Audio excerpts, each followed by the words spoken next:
Ancient Egypt calls to us from across the ages, its story written in stone and sand. We see giant pyramids reaching for the sky, golden treasures hidden in tombs. This land of pharaohs and gods shaped the world for thousands of years. But Egypt's story isn't just about kings and queens, it's about a people who lived and dreamed along the Nile. The Nile was the heart of this ancient land, a source of life in a vast desert. Each year its floods left behind rich black soil, perfect for crops. The Egyptians called their country Kemet, the Black Land, after this fertile earth. The desert around them was the Red Land, a stark contrast between life and death. Egyptians built for eternity, believing their civilization would last forever. Their pyramids, temples, and hieroglyphs are monuments to this belief. They advanced medicine, mathematics, and astronomy, and crafted a rich vision of the afterlife. Exploring their world is like opening a time capsule, strange yet familiar. We'll travel back to see how small villages grew into a mighty kingdom. We'll stand in the shadow of the pyramids, walk through grand temples, and meet both pharaohs and ordinary people. This is the story of how a culture rose from the mud of the Nile to create a legacy that endures. It's a tale of ambition, faith, and the enduring power of a river. Join us as we journey into the foundations of civilization itself. Long before the first pharaoh, people came to the Nile Valley as the Sahara turned to desert. The Nile offered life, water, fish, and fertile land. Early settlers learned to fish, hunt, and eventually farm along its banks. Around 5,500 BC, they planted wheat, barley, and flax, building permanent villages. Farming allowed them to settle, organize, and thrive. Villages grew, and people worked together, digging canals and creating food surpluses. This surplus let some become craftsmen or leaders, making society more complex. Over centuries, these communities became the building blocks of a great civilization. Two regions emerged: Upper Egypt in the south, Lower Egypt in the north.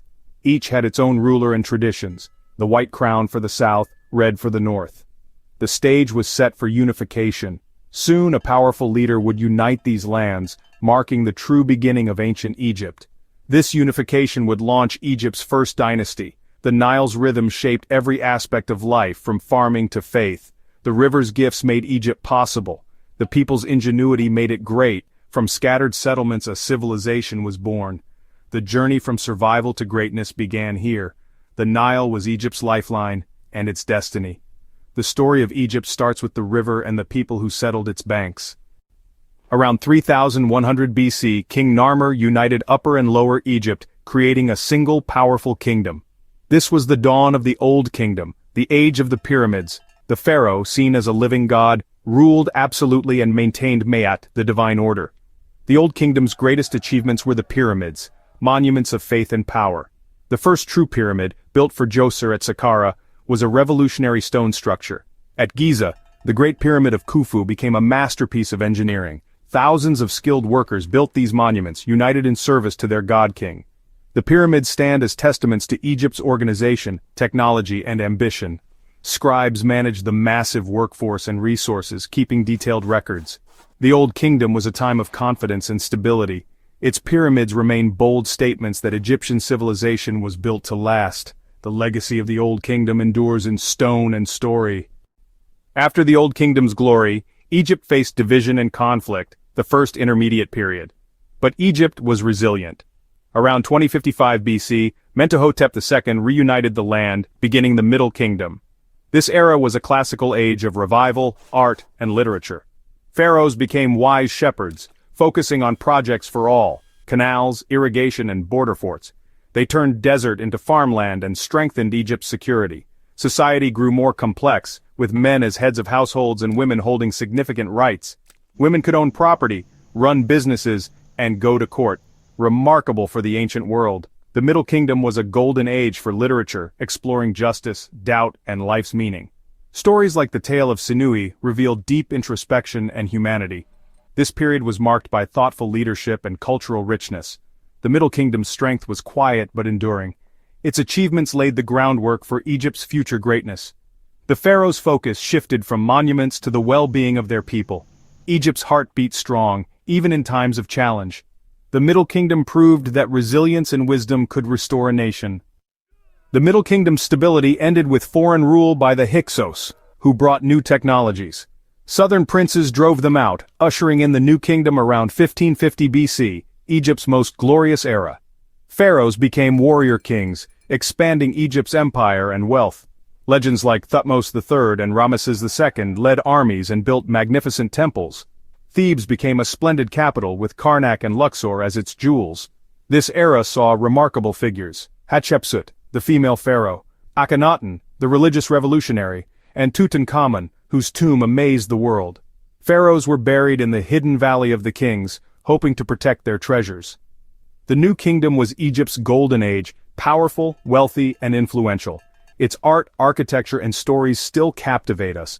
The discovery of Tutankhamun's tomb revealed the era's splendor. Egypt stood at the center of the ancient world, a true superpower. The New Kingdom's legacy is one of ambition, innovation, and enduring wonder. Its influence reached far beyond the Nile. The pharaoh was the heart of Egypt, absolute ruler, high priest, and living god. Egyptians believed the pharaoh was Horus on earth becoming Osiris in death. This divine kingship ensured stable succession and cosmic order.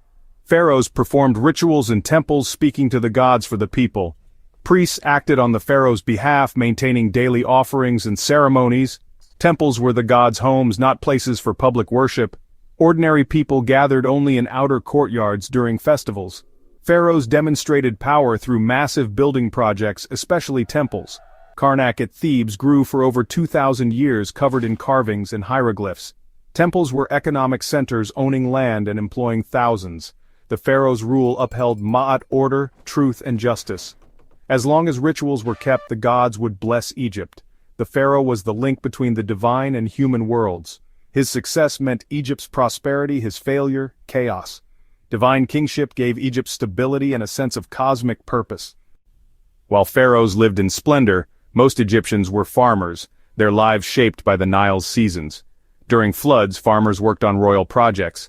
After, they plowed and planted. Harvest brought hard work and celebration, food for the year ahead. Towns bustled with craftsmen, carpenters, potters, weavers, and metalworkers. Scribes, few and respected, kept records and could rise in status. Family was central. Large families were blessings, and children cared for elders. Homes were simple mud brick structures, cool in the heat, with flat roofs for sleeping. Communities were close-knit, working together to survive. Egyptians believed death was a transition, not an end. Mummification and tomb offerings prepared them for the afterlife. Even the poor hoped for a good life beyond. With simple burials and offerings, the focus on eternity shaped daily life and final moments. The beliefs of the common people were as enduring as those of the pharaohs. Their lives built the foundation of Egypt's greatness. Even the greatest empires fade. After the New Kingdom, Egypt entered a long decline. The land was divided, invaded by Libyans, Nubians, Assyrians, and Persians. Nubian kings admired Egypt and tried to restore its traditions, but their rule was brief. The Assyrians sacked Thebes. Later, the Persians made Egypt part of their empire. Egyptian culture survived, but independence was lost. In 332 BC, Alexander the Great arrived, welcomed as a liberator. After his death, Ptolemy founded a Greek dynasty that ruled as pharaohs. The Ptolemies respected Egyptian traditions but brought Greek culture and language. Cleopatra VII, the last Ptolemaic ruler, allied with Rome to save her kingdom. Her defeat at Actium and death in 30 BC ended Egypt's independence. Egypt became a Roman province. The age of pharaohs was over. The old religion faded, temples crumbled, and hieroglyphs were forgotten. Egypt's secrets were buried, waiting to be rediscovered. The long day of the pharaohs had passed into night. Yet, the legacy of Egypt endured beneath the sands. For centuries, Egypt's glories were forgotten, its language a mystery. The pyramids and temples stood silent, inspiring awe and curiosity.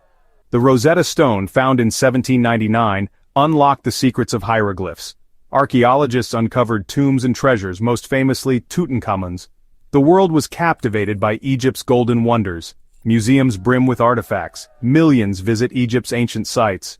Egypt's achievements still influence us. Medicine, engineering, writing, and the calendar. Its art and architecture inspire to this day. Egypt's story is a cornerstone of human civilization.